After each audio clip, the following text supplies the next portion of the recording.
그 비어버린 쪽에서 일상생활이 원륭하고 조화가 돼야 되는데, 그러려면은 꾸준히 이렇게 오셔가지고 금강경 공부를 해야 됩니다. 금강경 공부하는 것이 금강경 공부가 아니라 이 세상에 살아가는데 누구나 다 행복하고 싶지 불행을 원하는 사람은 아무도 없을 거예요. 참으로 행복하고 참으로 내 생활이 알차고 참으로 주위에 있는 사람들에게 항상 여유와 고마움과 청정한 것을 보이려고 하면은 내면에 평소 공부를 해서 금강경의 진공묘의 뜻을 알아야 됩니다. 5월달이 되니까 이렇게 실록이 이제 우거지고 또 꽃은 다 이렇게 떨어지는데 이제 철쭉꽃이 남아있고 또 이 토암산에 보니까 산동백이 파란 이파리 속에서 하얗게 피어나는데 또 그것도 또 정치가 있습니다. 며칠 전에 보살계 때문에 저 쌍계사를 갔었는데 저 차가 해차도 많이 나오고 뭐 그래서 이런저런 차 맛을 많이 봤는데 그러다 보니까 추사가 많이 글씨를 쓴 다반향초가 많이 나오고 묘용시에 수료학이라는 얘기가 많이 나오는데 그런 그 어떤 청정하고 비어있고 그런 우주가 한 모습인 그런 깊은 내용을 이해하려면은 문자를 통해서 해석하고 이해하는 쪽이 아니라 직접 자신이 수행을 해서 그 분야의 맛을 느끼고 뿌리를 내리고 생활화돼야 되는데 그걸 그냥 앵무새같이 배우고 이 얘기를 하고 평생 10년, 20년 정자체에 다반향초 이 얘기하지만 뜻하고는 거리가 또 멀단 말이야. 그게 참 아이러니한 그런 수행인데 쌍계사 차는 진감선사가 1300년 전에 당나라 때 차를 가지고 오지는 않았지만 당나라 유학을 하고 쌍계사에 살 적에 당나라 승려들이 차를 가지고 와서 고향을 많이 올리는 그런 애들이 많이 나오고 해서 쌍계사를 진감선사 위주로 해서 차 시배지라 이제 그렇게 또 정했는데 그 쌍계골짜기에 차를 모두 다반 형처의 그런 진리의 말씀과 섞어가지고 일상생활 속에 그 차가 젖어들도록 그런 붐을 일으키기 위해서 쌍계사 그 조실 스님께서 1300년 전 진감선사 담액을 이었다 그렇게 얘기를 해서 고산 스님이 담액을 이었으면 자기가 가기 전에 담액을 전해야 된다라고 해가지고 4월 음력 초 이튿날 나하고 몇몇이 지목을 해가지고 담액이 있는 또 행사를 합니다. 쌍계사 조일 스님은 내가 보면 평소에 차 마시는 어른은 아닌데 또 차 맛을 그렇게 썩 즐겨서 은밀한 그런 어른도 아닌데 울산 우리 스님은 진짜 차에 대해서 아주 조예가 깊은 어른입니다. 우리나라 팔도의 물맛을 다 알아요. 가야산 물이다, 토암산 불국산 물이다, 쌍계산 물이다, 화암산 물이다. 그리고 그 차에 대해서 다른 사람은 느끼지 못한 코에 스쳐가는 맑은 그런 향기를 은밀해서 정확히 잡습니다. 나는 그 우리 스님의 차의 세계는 아직도 오묘불가사해서 몰라요. 중국인들이 갖다 준 차는 우리 스님은 책도 안 보고 전혀 상식이 없는 쪽인데 그쪽 문헌은 차를 이렇게 갖다 주면은 그 향기를 정확히 잡아내고 말씀을 하는데 진짜 우리 스님은 차에 대해서 무슨 진감선사 담액을 잇니 초이선사 뭐 후계자니 그런 말은 전혀 안 하시는데 쌍계사 영감이 진감선사 1300년 전에 정신적으로 담액을 이어서 우리에게 이제 담액을 전해준다 하는데 나도 이제 4월 초 이튿날 그 담액의 전수자로 전계자로 받으러 내려가야 되는데 가야 될지 안 가야 될지 모르겠어요. 저 총회의장 스님이나 나나 모두 매치해가지고 집어가지고 그 담액 전수자의 계맥을 제가 보살계 때 다 글씨로 써서 스님 낙관을 찍어서 한 50명 그렇게 정리를 해놓고 왔는데 가야 될지 안 가야 될지 모르겠어요. 그래 내가 쌍계사 보살계 하면서 울산 스님은 차에 대해서 조계종에 일본을 갖다 놔도 중국을 가셔도 어디 갖다 놔도 그 차에 대한 내면의 싱그러움, 뿌로의 세계를 잘 아신 어른은 차 얘기, 담액 전수 얘기 방구도 안 꺼내는데 차를 모르신 스님이 뭐 진감선사 담액을 읽고 초이선사 담액을 지어서 전수한다고 하니까 조금 내가 이상하다 그런 얘기들을 그 문중에서 큰심 안계실 대통만 일러 죽었다고 큰심한테 일러 죽었다고 차라리 일러 줘가지고 나는 빠지는 게 낫다. 신라 말에 구산선문이 형성이 될 적에는 그 신라의 한가에 보면 차이 얘기들이 많이 나옵니다. 부처님한테 올리는 다고양 얘기들이 참 많이 나오는데 신라 말에 진감스님은 도찬육조라 그래가지고 신라 말에 여선임급의 정신적인 스승노설 한 분이 진감선사입니다. 최고원 선생이 지은 명에 보면은 도찬육조란 말이 나와요. 도는 6조정의 임금을 도왔다. 그러니까 그 어른이 도라든가 무슨 차 문제라든가 국사 문제라든가 직접 관여는 안 했지만 사실 무슨 신라 말의 선독대왕 뭐 그런 임금들의 정신적인 어떤 스승으로 추앙받던 어른인데 차에 대해서 누가 물으니까 그 어른이 재밌어요.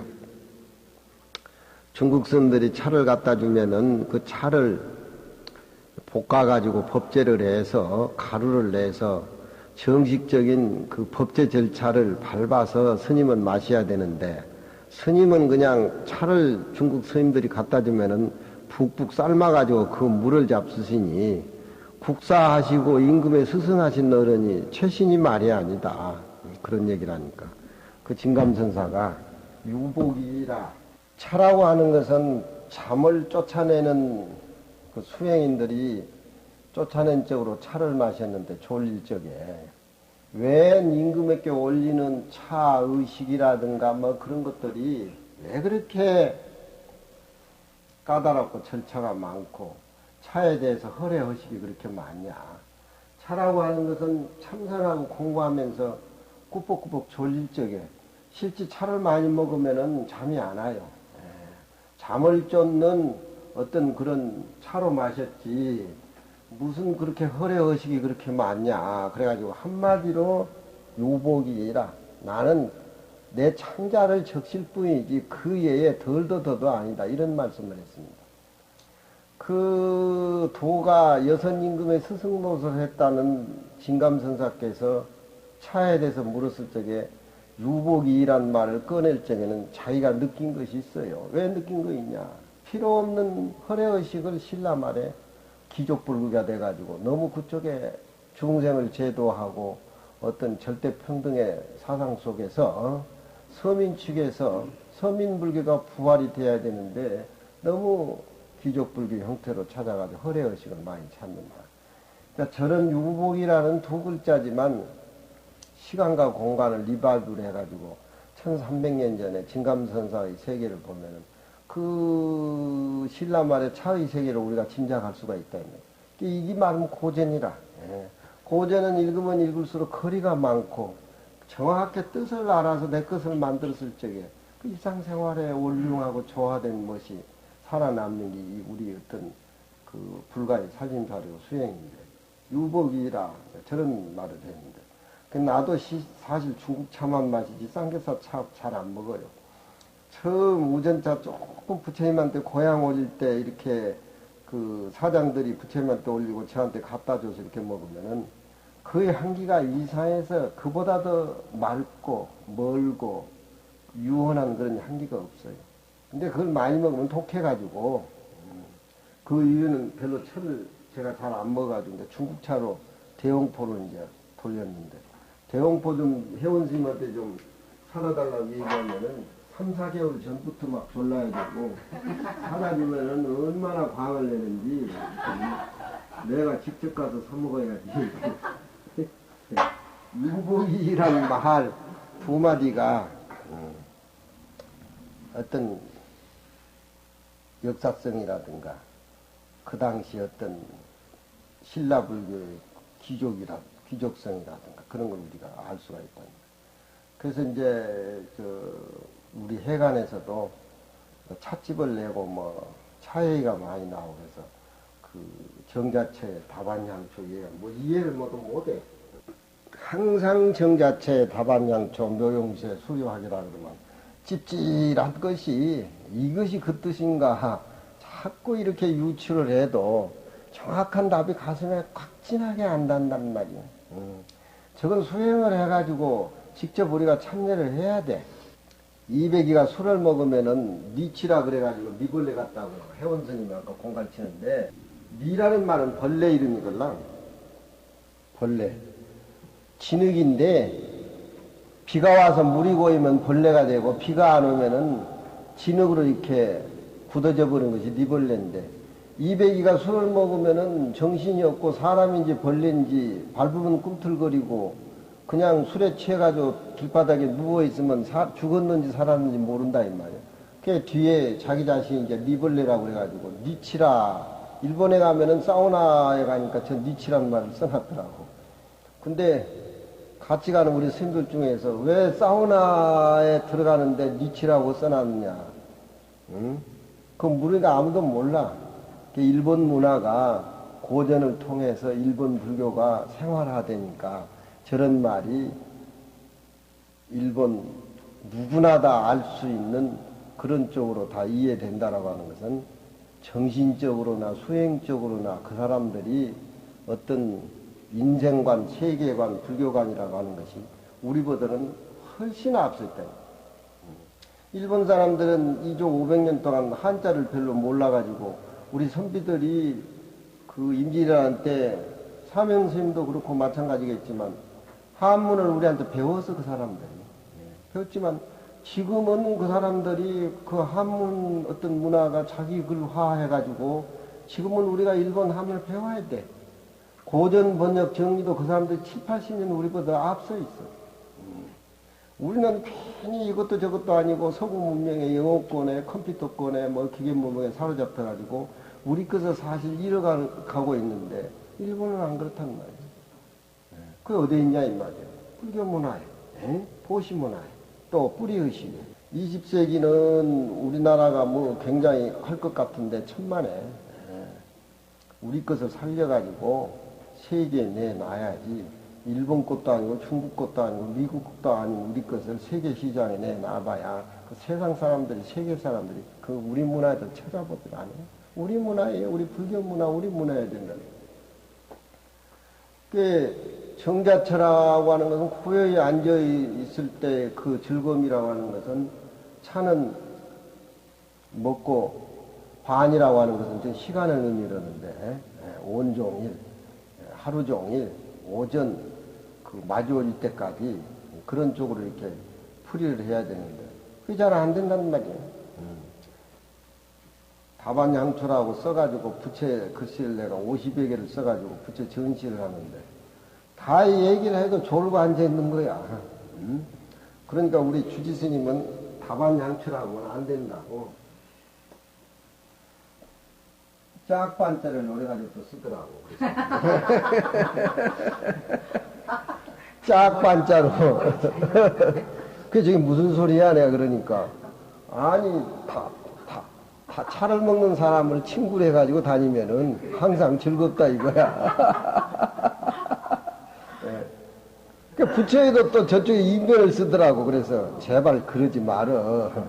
이쪽은 체를 얘기하고 이쪽은 용어를 얘기를 하는데 무슨 답 안에 차 먹는 친구들 어울려 돌아가면서 쌍계사 같다, 뭐 화암사 같다, 부풍사 같다, 그런 맛이 무슨 멋이야. 그러니까 자존심이 상해가지고 저는 억지로라도 저렇게 해야 된다는 거야. 저렇게 하면 판도가 달려지고. 그러지. 정자처라고 하는 것은 어렵게 생각할 거 없어. 석굴암 부처님이 눈 지그시 감고 앉아있는 모습을 정자처라고 생각하면 돼. 정자처가 아무나 이해가 안 돼. 나도 잊어버리고 우주도 잊어버리고 텅 비어있는 마음의 청정한 모습을 혼자 있을 적에 자복에 앉아있을 적에 부처님 경전을 볼 적에 화두를 들 적에 회사에 앉아서 자기 혼자 있을 적에 참으로 청정하고 비어버린 맛을 알아야 정자처가 감이 오는데 공부가 안 된 사람이 정자라는 말이 어떻게 이해가 되겠느냐 이 말이야. 그건 아무나 느끼는 것이 아니에요. 수행의 분상에서 정신이 텅 아상, 인상, 중생상, 사상이 다 비어가지고 우주적인 하늘과 땅이 생기기 이전, 부모가 날 낳기 이전, 그런 쪽에 앉아가지고 있는 그 모습이 자기 수행한 어떤 내면하고 같이 연결이 돼야 정자처란 말이 이해가 되지. 그대로 안 됩니다. 그게 고요히 앉아있는데, 고요히 앉아있으면 정신통일이 안 돼 있는데 고요히 앉아지는가? 정신통일이 안 되면 산중에 가서 가만히 있으면 세상 편할 것 같으면 번뇌망상은 산중에 놔둬봐 더 나아. 울고불고도 다시 하산해버려. 아무나 산중에 앉아서 공부하고 그런 게 아니에요. 세속 사람들은 직장이나 사회나 어떤 서로 가정생활 속에서도 부딪히고 그러다 보니까 시간이 그렇게 빨리 가고 뭐하고 그러면 진짜 공부하기 위해서 산중에 1시간을 자선하기 위해서 앉아봐. 좀이 쑤셔 이리 비틀리고 저리 비틀리고, 응? 양반이 행전치고 갓쓰고 덮어있고 온열여름에 앉아있는 것은 그냥 앉아있는 것이 아니야. 일꾼이 가다가 빈정대니까 일도 안 하고 앉아가지고 덮어 쓰고 앉아가지고 앉아있다고. 다음날에 일꾼 보고 갓 씌워가지고 온열여름에 행전치고 앉혀놓으니까 10분도 못해서 차라리 산에 가서 난구하고 논 메고 일하겠다고. 아무나 양반 하는가. 이 정자처라고 하는 것은 석굴암의 부처님이 앉아 계시는데 세계 사람들이 다 오잖아요. 다 받아들이지 않습니까? 희로애락 표정도 없어요.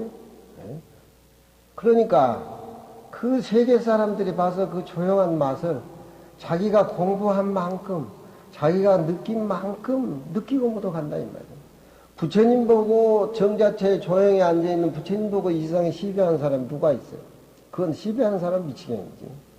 신부, 수녀 뭐 할 것 없이 타 종교도 부처님, 석굴암 부처님 앞에 가면은 그 미소 짓고 앉아있는 그 진리 모습에 저절로 고개가 숙여지고 저절로 절이 나온다.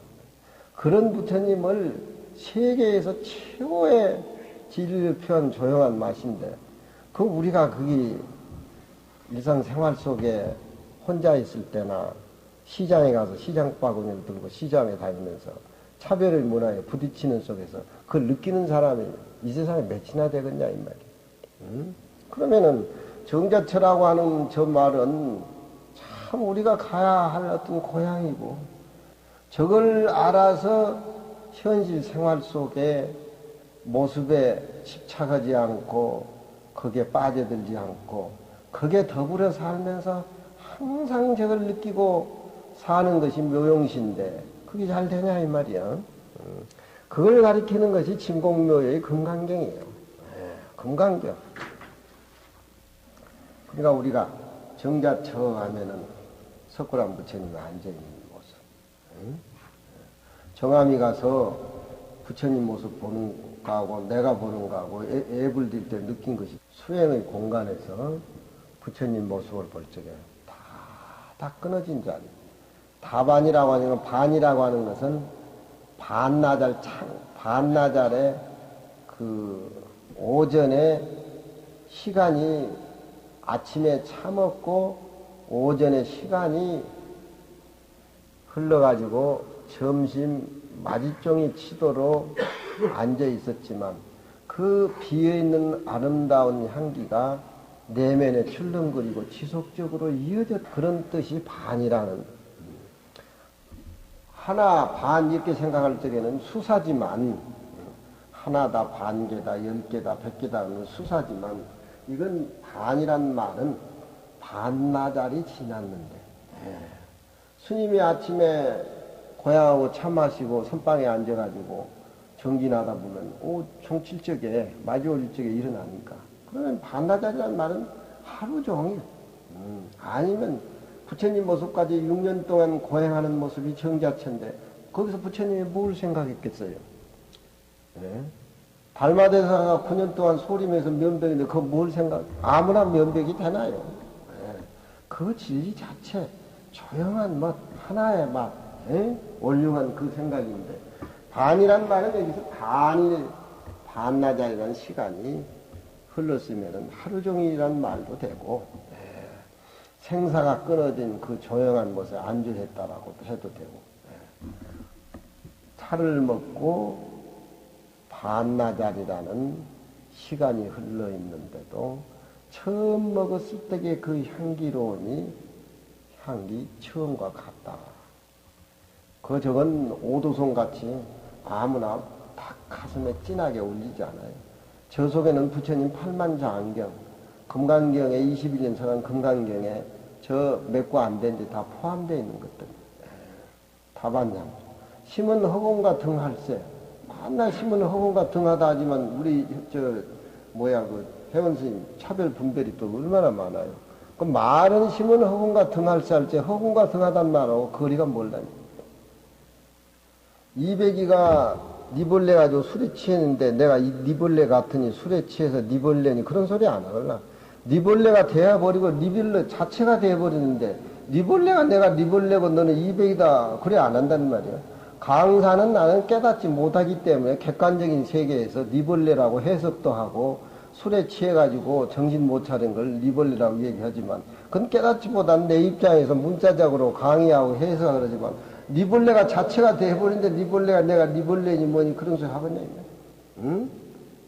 이 세상의 삼라만상의 모습이 부처님 모습이고 비 한 방울이 태평양에 떨어져가지고 태평양 전체가 돼버리는데 나는 빗방울이여 태평양 아니여 그렇게 외치고 다니냐 이 말이에요. 응? 내 마음자리는 부처님하고 절대 평등하고 똑같다는 어떤 깨달음이 이어졌을 때 부처님도 없고 중생도 없고 예배 올릴 자도 없고 예배 받을 자도 없고 그 생각 가지고 왕사 국사 나라 정치하고 세계를 지배하고 그 정신으로 가지고 사는 것이지 그게 바탕이 형성되면 부모 노릇도 못해. 우리 이걸 배우는 것이 금강경의 진공묘의 도리란 말이에요. 그러니까 정자처는 석굴암 부처님의 모습으로 이렇게 생각하면은 뭐 애나 지금이나 뭐 부처님이 생기기 전도다 원래 그 모습이고 그렇잖아요. 지금 불국사 앞에 보면은 청운교, 백운교가 있는데 지금은 그 경내 안에 불국사 소나무들이 몇십 년, 백여 년 된 소나무들이 얼마나 많습니까? 그 청운교, 백운교에서 점심 지나서 오후에 햇살이 이렇게 노을이 이렇게 보면은 그 황금의 송화가루가 바람이 날려요.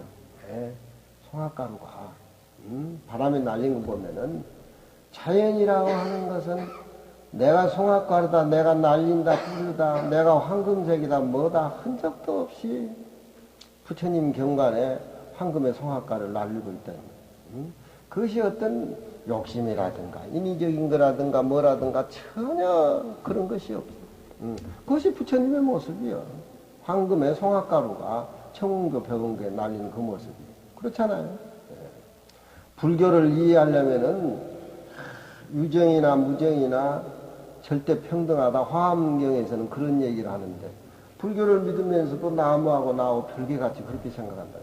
실제 나무 한 그루하고 풀 한 포기가 나하고 똑같고 절대 평등하다 이렇게 법문을 듣지만 거리감이 생명이 있는 거하고 생명이 없는 거하고 거리감을 엄청히 느끼는데 태양이라든가 빗자락 한 몽댕이라든가 풀 한 포기가 우리 마음 밖에 물이 아니고 우주가 이 내 마음에서 나와가지고 존재한다라고 생각해 볼 적에 다 내 마음 밖에 물건이하고 내 마음하고 절대 평등하게 같은 모습이라. 그게 우리가 확 젖어들어야 진공, 참으로 비어있는 모습이 이해가 되고 그러는데 뭐 그거 알기 전에는 사성팔종되니 암경이니 부처님한테 예비를 어떻게 올려야 돼. 뭐 이런 것들이 기초가 다 형성이 되어 있어야 돼. 이 금강경 내 이 얘기를 들으려면은 그런 것들이 다 형성이 되어 있어야 돼. 예. 파란 숲속에는 석굴암 부처님도 계시고 파란 숲속에는 새도 다 나비도 다 있는 것이고 파란 숲속에는 달마도 육조도 파란 숲속에는 산중에 앉아있으면은 부모도 다 계신 것 같고 불조 서산대사도 원어스님도 다 계신 것 같다. 파란 숲속에 넘으면 뭐가 있냐면 파란 바다가 있다. 파란 바다 넘으면 뭐가 있어? 파란 하늘이 있지. 파란 하늘, 파란 바다를 바라본 자기 자신은 파란 지점에 서 있으니까 파란 그 자체가 싱그러운 그 자체가 자신이고 자신이 싱그러운 것이고 그게 체감으로 느껴져야 돼. 그의 한 모습으로. 보는 자기 자신도 잊어버리고 볼바 대상도 한 모습으로 한 모습으로 누구를 미워하고 누구를 시기 질투를 하고 어디에 헐떡거리고 그러냐 이 말이에요. 그런 모습을 깨달아서 가정을 꾸려가고 사회의 어떤 직장에 그런 모습을 우리가 생활로 올용하고 조화가 옮겨졌을 적에 그게 부처님의 모습이고 신명나고 그런 모습을 느껴야 되는데 그렇지 않다 이 말이에요. 그러니까 묘용시란 말은 저 불국사에 오면은 타포탑과 석가탑에 있는데 법화경에 보면은 석가열의 상주 설법을 석가열에께서 상주 설법을 하시니까 그 상주 설법의 기념으로 석가탑을 만든 거예요. 불국사. 타보탑은 법화경에 보면은 석가열의 부처님이 설법하는 것을 증명해 주기 위해서 옆에 앉아 계시는 모습이다. 그러니까 타보탑이나 석가탑이나 신라불교인들의 어떤 조각 작품 자체가 전부 깨달음하고 부처님 사상과 연결 안 되는 게 연결 안 되는 게 그러면은 불국사 대웅전에 모셔있는 석가열의 탑은 석굴암 부처님하고 모습이 달라요. 내가 보니까 눈이 크다하니 설법을 하고 계신다. 설법을 중생 제도하는 그런 어떤 결인을 하고 앉아 계시면서 설법을 하고 계신다. 그러니까 본래 청정법신 본래 체의 모습은 석굴암의 부처님이고 그 본래의 진리 자체는 말이 끊어진 자리니까 그래 앉아 계시는 모습이고 석가열의 부처님은 그 화신으로 중생을 제도하기 위해서 모습으로 그렇게 화연해가지고 1100억화신으로 해서 대웅전에 그렇게 설법하는 모습으로 해가지고 상주설법 석가탑이 그렇게 형성이 된 거라. 우리가 불교를 믿고 뭐 해도 어떤 역사 속에 숨어있는 그런 쪽으로 어떤 부처님 모습이라든가 선이라든가 불경이라든가 우리가 생활 속에서 이렇게 그런 것들을 연결시켜서 이렇게 보면은 불국사를 가도 석굴암에 가도 부암사를 가도 조계사를 가도 다 한맥락이 이어지고 그렇다 이 말이에요. 묘용시는 뭐냐 이 말이에요. 석굴암 부처님이 대신 서가모니 부처님이 일상생활 속에서 중생을 제도하는 모습을 묘용시라고 보면 된다. 그 어른의 설법은 뭐냐 이 말이야. 진공묘의 빈 상태에서 상이 없는 상태에서 아공, 법공, 구공을 통해서 보살이 보시지계인 육바람을 통해서 실천하는 그 자체가 중생을 다 제도했다는 흔적 상을 남기지도 않고 그 많은 중생을 위해서 청정한 복덕을 다 닦아 있어도 저 뒤에 보면은 보살은 복덕도 받지도 않고 그렇다고 해가지고 무슨 열반을 구한다든가 깨달음을 구한다는 그 생각 흔적도 없이 하는 것이 불탄불수분 아니에요. 뒤에 가면 금강경 뒤에 가면 그렇잖아요. 그러니까 묘용시라고 하는 것은 쉽게 말하면은 설법하는 불국사 부처님으로 생각하고 그렇게 구성이 됐어. 근데 그 불상을 연구하는 학자들은 석굴암의 부처님을 보고 서가모니 부처님이다. 아미타 부처님과 죽으라고 싸운단 말이에요, 전문가들이. 예. 물론 모습을 보고 그렇게 형태를 그려낸 거지만 그 학자들은 화엄의 세계라든가 불교의 선세계라든가 본래 비어있는 정자라든가 묘용의 뜻을 알아야 돼. 경전 공부하지 않고 모양만 따져가지고 석박사 받은 교수들의 어떤 불상 연구 논문이라고 하는 건 한계가 있는 거예요. 응? 우리는 불교 이치를 알고 체와 용어를 알지만 모습에 또 약하단 말이야. 우리는. 그렇지만 그 사람들은 또 모습만 보고 부처님을 판결하다 보니까 그런 또, 우리한테는 먹혀들지 않는 그런 소리를 버금이 나도록. 내일은 또 이제 원효 대제를 지내는데, 분황사서 또 그런 문제가 나오고 그런 뭐. 네. 공부를 해야 돼. 부모 노릇도 공부를 해야 되고, 직장 생활에도 공부를 해야 되고, 대통령은 더 공부를 해야 돼. 어제 노무현 대통령 나와가지고 탄핵 하고 그랬었는데, 참으로 그분은 우리 국민이 자기의 최고의 고객이라고 생각하고, 똥오줌 품면서 남을 위해서 발심해서 해야 돼. 말이나 바꾸고 자기 자랑이나 하고 어쩌고 이런 식으로 해가지고는 정치인의 생명이란 길길 하질 않아. 부모들도 자기 딸 자식이 최고의 나의 고객이라 해서 금강경 공부하고 수행하면서 애들 교육시키고 그래야지. 교육이라고 하는 게 밖에 내다봐요. 컴퓨터나 뭐나 시달리면서 청소년들이 올 데 갈 데가 없잖아요. 성문화가 개방이 되고 그런데. 이 상황에 부모들이 공부 안 해서 되겠냐, 그러니까, 묘용시란 말은 석굴암의 부처님의 본래 청정한 모습이 중생 곁에 모습으로 석가모니 부처님으로 화해가지고서 설법하시는 것이 수료하게다. 물 흐르듯이 꽃피듯이 그런 거예요. 예, 저런 말이 공부를 하지 않고 수행을 하고 잘 안 먹게 된다는 말이 저런 형용사다. 물은 지가 흐르고 꽃은 지가 피지 왜 나하고 물 흐르는 거하고 꽃 피는 거하고 얘기하냐 그러냐 이 말이야.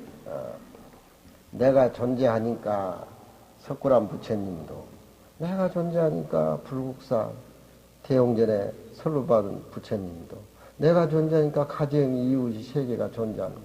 이 금강경에서는 어디든지 내가 주인공이라 이 말이야. 포기해서는 안 돼. 불교를 알면 포기해서는 안 돼. 인과관계가 형성이 되어 있기 때문에.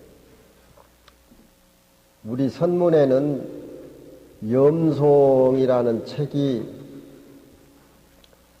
그 부처님 법문하고 조사스님 법문들을 1400분들의 법문을 내용만 엮어가지고 만든 책이 염송인데 그게 무려 30권입니다. 근데 그게 선문이다 보니까 너무 어려워가지고 고려말 때 진각국사가 염송서리를, 무의자가 염송서리를, 염송을 그 해석을 진각국사가 붙였는데, 이 고려 때 진각국사는 고려를 대표한 학승입니다. 그분이 국사도 하는데 보조스님의 제자입니다. 하루는 송강사에서 보조스님이 꿈을 꾸는데 송나라 때 벽암록을 짓는 설두 중현선사가 왔더래요. 중현선사가 왔는데 어떻게 왔느냐 그러니까 이 도랑에 와서 살고 싶다고 그렇게 설두 중현선사가 왔더랍니다. 그건 열반에 들었는데 보조스님하고 설두 중현선사하고는 연대 차이가 좀 나요. 그런데 중국에는 당송 때 어떤 스님들의 선의 세계라든가 또 선시의 세계라든가 염송이라든가 선문이 꽃을 피워가지고 중국 문화가 그때 이제 정신 문화가 많이 형성이 되는데 설두 중현 스님은 송나라 때 지금부터 900년 전 스님이지만 선시 선문에 대해서 최고로 친 분이 설두 중현입니다. 그리고 이쪽에 제가 묵조명 강의를 했지만 묵조명을 진 굉지선사가 조금 뒤지만 설두 중현하고 같이 쌍벽을 이루었어요. 그래서 선문선시 하면은 송나라 때 설두중현하고 팽지선사를 제일 친다. 최고의 문호를 치지요. 그런데 설두중현은 우리가 지금 한국 불교의 가나선의 뿌리를 이루고 있는 벽암록의 저자입니다. 벽암록의 저자인데, 설두중현이 중국 스님인데 송강사 와가지고 도량이 좋다고 여기 와서 살겠다는 꿈을 보조 스님이 꾸어요. 근데 이 얘기는 고려 때 말에 무신의 그 벼슬하던 이상국 이규보가 이 진각국사 비문 쓸 적에 그 얘기가 나옵니다. 여러분들이 모르지만 이규보 분은 아마 우리 신라 고려 이조를 통해서 불교 시인으로서 시를 제일 많이 쓴 대문호입니다. 그분이. 한 만여 수를 지었어요. 그리고 그분이 원래 선비 출신이지만 말년에는 법화경하고 금강경에 기일을 해서 자기는 전생의 스님이었다. 그런 얘기가 나옵니다. 그러니 시를 쓰든지 소설을 쓰든지 생활 속에 거리를 만들고 자료를 얻어서 글을 쓰려면 불교를 모르고는 안 돼요. 시를 쓰면 한계가 있는 거예요. 근데 그 이상국이 이규보가 진각국사 그 비문에 그런 얘기가 나와요. 그 다음날 아침에 보조스님 앞에 나타나는 선비가 진각국사입니다. 그러니까 저분은 마을에서 선비 생활을 한 거죠. 그런데 내가 왜 이 시를 소개를 하냐면은 중국에는 그 춘추말 전국시대에 구런이라는 유명한 시인이 있습니다. 전국시대 사람인데 임금이 자기 말을 안 듣고 신하들의 모함에 빠져가지고 결국 5월 5일 단오날 명나수에 빠져 죽는데 구런이가 최초로 지은 시가 어부사인데 거기에 어부사 시가 나옵니다. 창랑지수 청에 얻은 가이탁오영이요 창랑지수 탁에 얻은 가이탁 오족이라 그 맹자에 소개되는데 지금부터 한 400년 전 근데 그 어부사는 공자님 당시에도 있어가지고 작자는 없어요. 근데 그 강호에 숨어서 세상에 벼슬하기 싫고 강호에 숨어서 어부 생활을 하면서 처사들의 독 닦는 공부의 노래를 부른 것이 어부사의 전체적인 걸로 인식이 되어 왔었어요.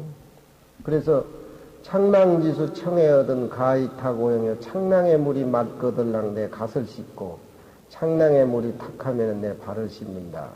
이 얘기를 창랑의 물에서 공자가 제자들을 데려가다가 어부가 노래를 부르는데 제자들 앉혀놓고 무슨 뜻이냐고 물으니까 제자들이 모른다는 거예요. 공자님이 자취지라 스스로 지 얼굴을 취했다. 스스로 자기 얼굴을 취했다. 저건 불교 인과의 얘기나 똑같습니다. 자기 자신이 지은 것이지 남에게 탓하지 말라는 거예요. 지가 지어서 지가 받는다는 겁니다. 물이 탁하면 사람들이 발을 씻는 것이고 물이 청하고 맑으면 먹고 얼굴을 씻고 가끈을 씻던 것은 물이 맑기 때문에 그러고 물이 탔기 때문에 그렇다는 겁니다. 자기 자신이 남한테 모함을 당했을 적에 내가 모함 당할 짓을 했기 때문에 상대방이 거기에서 온 것이지 상대방에게 대접 못 받고 모함 당한 것을 자책하지 말라는 거예요. 스스로 자기 자신이 느끼라는 소리예요. 집안이 망하게 된 동기는 부모라든가 자식이라든가 관리가 안 되니까 집안이 망하게 되는데 그 집안 망하는 것을 다른 사람에 의해서 물론 그런 것들이 자의반 타의반에 의해서 집안이 망하는 건 회사도 그런 것이지만 외시당초 관리할 적에 자기가 철저히 하고 챙기고 또 열심히 투자해서 그렇게 했더라면은 그런 결과가 좋은 결과로 오지 나쁜 결과가 안 온다 이 말이에요. 저 온천 같은 데 가면은 저쪽에 거창 그 온천 같은 데 가면 내 아는 처사인데 처음 온천 개발해가지고 돈을 많이 벌었는데 돈을 많이 벌면 모욕을 오는 사람, 손님들, 고객을 위해서 투자하라고 뭐 해야 되는데, 시설은 잘하고, 다른데 무슨 건축업에 손을 대가지고 폭삭 망해, 목욕탕도 다 팔아먹었다고. 취직시켜달라고 이번에 불국사 한번 왔을 때다. 응? 그게 남한테 원망한다, 이 말이야, 남한테. 그러지만 이 창랑의 시라고 하는 것은 자기 자신이 스스로 그렇게 만든 것이지, 착한 것을 심으면 착한 어떤 그 꽃이 열매가 맺고 악한 일을 심으면 결과가 그렇게 되는 것인데, 이제 그 어부사에 불언이가 어부사에 저 시가 실리는데, 그 시가 말하자면 원조 목동 족발이 돼가지고 어부시가 역사성으로 거기서 등장해요. 그 시를 받아가지고 선자화상이라는 스님이 계십니다. 당나라 때 선자화상, 선자화상, 배선자. 그러니까 화엄경에 보면은 선지식이 몸을 파는 창녀한테도 있고, 부처님이 창녀한테도 있고, 또 선지식이 패상왕한테도 있고, 53 선지식이 고루고루 화엄경에 나옵니다. 선지식이 우리가 모습을 보고 좋으니 나쁘니 얘기하지만, 마음을 깨닫는 공부 분상에서 보면은 풀 한 폭이 흐르는 물소리 전부 좋은 쪽으로 내 마음이 정의돼서 이렇게 들리게 된다라고 하면은, 어디든지 선지식은 다 내 주위에 내 스승은 깔려 있는 거예요. 선자화상이 계셨는데, 우리가 아침 저녁으로 새송한 시 있죠, 현진스님. 뭐야? 무슨 시야? 어부사 나오는 시. 그러지. 저렇게 좀 알아들어야 된다는 거예요. 천척사륜 직하수 일파자동 만파수 야정수한 어불식 천길만기나 된 저 강물에 낚싯바늘 이렇게 집어 던진단 말이에요. 낚싯바늘 지면 고기를 낚기 위해서 낚싯바늘을 던지는 것이 아니고, 그 낚시는 이렇게 꼬부러지지 않으니까 또 발악이 있어요. 내 오원의 이 몸뚱이 오원의 바닷속에 불성을 건지기 위해서 낚싯바늘을 던지는 겁니다. 천척사륜 직하수. 이 바다나 강을 우리 나고 죽는 생사의 바다로 견줄해가지고 바다에서 배를 타고 공부하는 스님들이 자기 자신의 불성을 낚는다.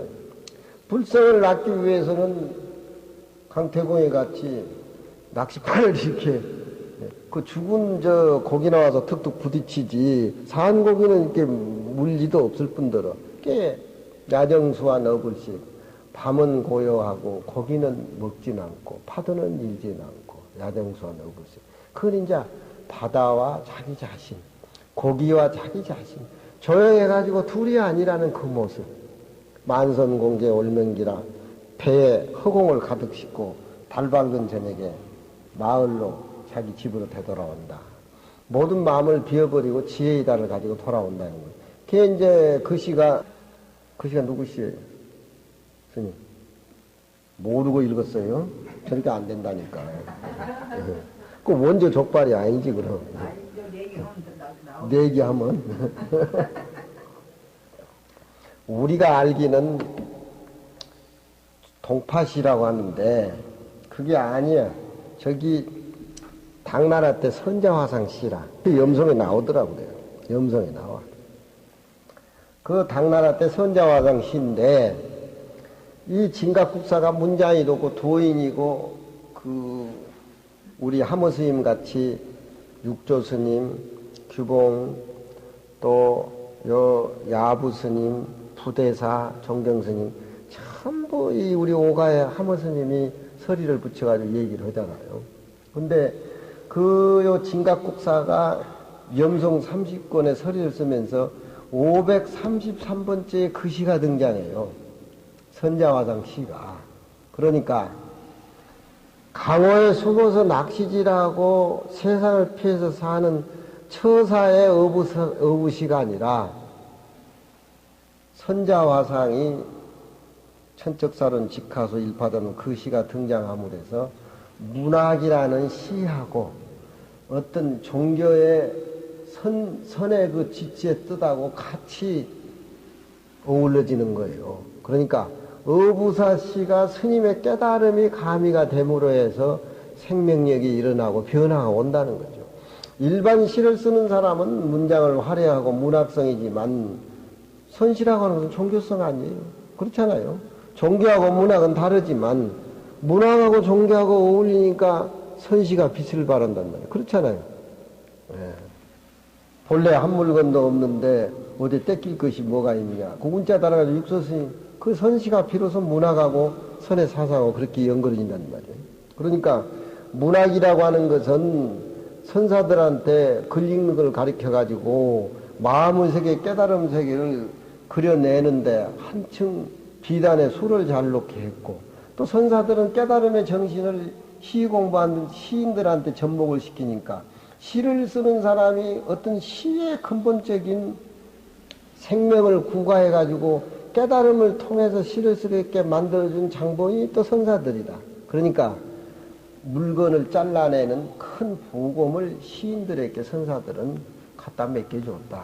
움풍영월만 하고 생명력이 없는 시는 그 별로 큰 의미가 없다 이 말이에요. 그렇지만 시인이 시 공부를 해서 시를 쓰는 거하고 시인이 선 공부를 해서 깨달음을 통해서 시를 쓰는 거, 그 시 자체 맛은 다른 거예요. 그러니까 왕윤시 같은 분이 그렇잖아요. 응? 예. 좀 어려운 얘기 같지만 이 출처를 얘기하려고 보니까 그렇게 그런 얘기가 나오는데 선자화상 시를 최초로 염송서리에 올려가지고 서리를 붙인 분이 이 진각국사입니다. 염송 30권인데 저도 앞으로 이제 염송 강의도 제가 하고 싶고 거기에 530번째에 등장시킨 데 진각국사가 거기에 선자화상 시를 실으면서 자기 어부사시 내부 사실을 풀어서 서리를 가면서 그 풀이를 하고 있어요. 풀이를 하고 있는데 이 어부사시를 2조 초에 와가지고 우리 지금 강의하는 하모 스님이 이 어부사시를 금강경 5가에 삽입을 시켜가지고 경전 강의하는데 일익을 담당하게 글을 쓰신 분이 최초로 이 하모 스님입니다. 그 하모 스님은 누구 영향을 받았느냐? 진각국사 영향을 받았다. 근데 진각국사하고 이규보는 이 어부사 선시에 대해서 시를 많이 주고받았어.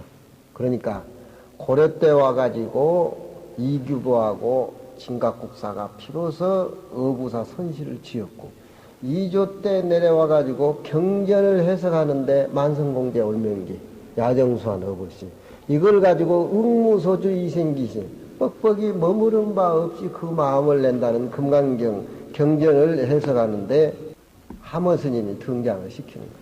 예. 그 하모 스님의 2조 초에 경전을 해석하는데 어부선시를 삽입시킨 그걸 깨달음을 통해서 지은 시가 윤선도 사시 어부시 아니요? 예. 지국청. 자, 그런 맥락이 이렇게 흘러내려오는 겁니다. 염성을 통해서, 염성소라를 통해서 그런 것들이 비로소 밝혀졌는데, 강사들이나 스님들이나 전통 그 우리나라의 강교의 공반분들이 그걸 아는 사람이 없어요.